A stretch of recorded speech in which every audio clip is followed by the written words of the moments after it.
Kiranya ke depan kita Bapak Ibu Saudara, kita belajar. Bukan hanya di dalam kalimat-kalimat doa kita. Bukan hanya di perkataan-perkataan kita saja kita menyerahkan rencana kita sama Tuhan. Tetapi kalau orang yang merencanakan segala sesuatu tindakannya, keputusannya sama Tuhan, rencananya sama Tuhan, dia mau diluruskan oleh Tuhan. Haleluya. Ya, yang berikutnya Bapak Ibu Saudara, subpoin daripada hati adalah gambaran intelek ataupun pikiran manusia. Ya, yang G, berpikir dalam hati. Ya. Berpikir dalam hati. Kita buka Bapak Ibu Saudara dalam kitab Markus pasal 2 ayat 6 sampai yang ke-8. Berpikir dalam hati. Ya, memang udah jelas lah ya Bapak Saudara ya. Kan hati itu adalah gambaran intelek atau pikiran.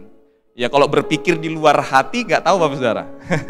Ya, berpikir. Tetapi Bapak Ibu Saudara, di sini dituliskan Bapak Ibu Saudara dalam kitab Markus pasal 2 ayat 6 sampai 8, apa yang dimaksudkan berpikir dalam hati itu ya, coba. Demikian firman Tuhan.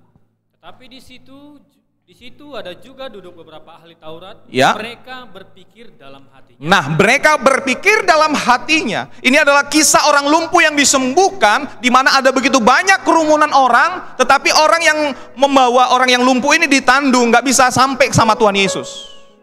Lalu orang-orang yang membawa ditandu ini, mereka manjat atap Bapak Saudara. Mereka bongkar atap, mereka turunkan dari atas atap Bapak Saudara.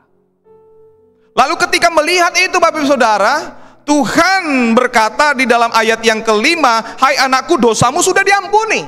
Lalu di ayat 6, ya di sana karena ada ahli-ahli Taurat, mereka berpikir dalam hatinya. Ketika Yesus ngomong, hai anakku, dosamu sudah diampuni, karena di sana ada ahli-ahli Taurat, orang-orang agamawi, orang-orang rohaniawan secara agama.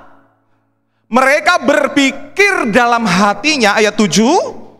Mengapa orang ini berkata begitu? Ia menghujat Allah. Siapa yang dapat mengampuni dosa selain daripada Allah sendiri? Ya. Tetapi Yesus segera mengetahui dalam hatinya bahwa mereka berpikir demikian. Lalu ia berkata kepada mereka, mengapa kamu berpikir begitu dalam hatimu? Iya, di dalam Matius pasal 9, Yesus ngomong di sana, mengapa engkau berpikir jahat dalam hatimu?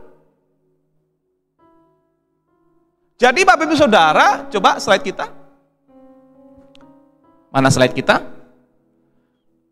Kata berpikir di sini Bapak Ibu Saudara, ya.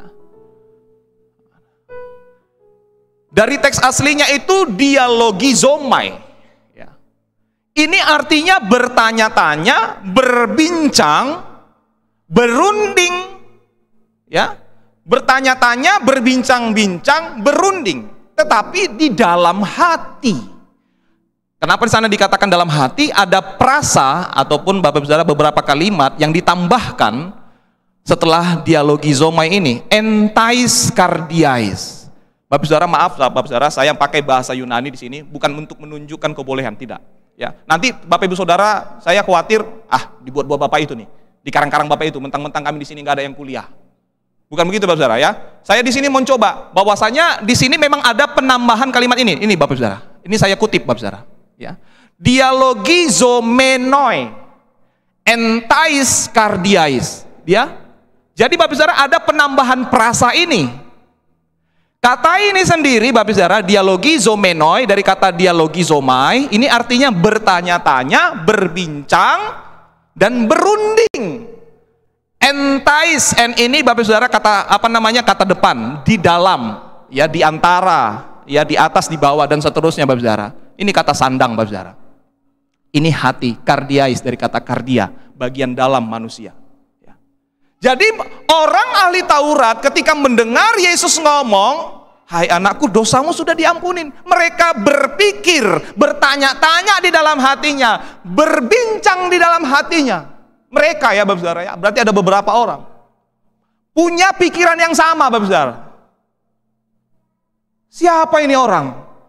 Dia sudah menghujat Allah. Ini siapa orang bisa mengampuni dosa orang?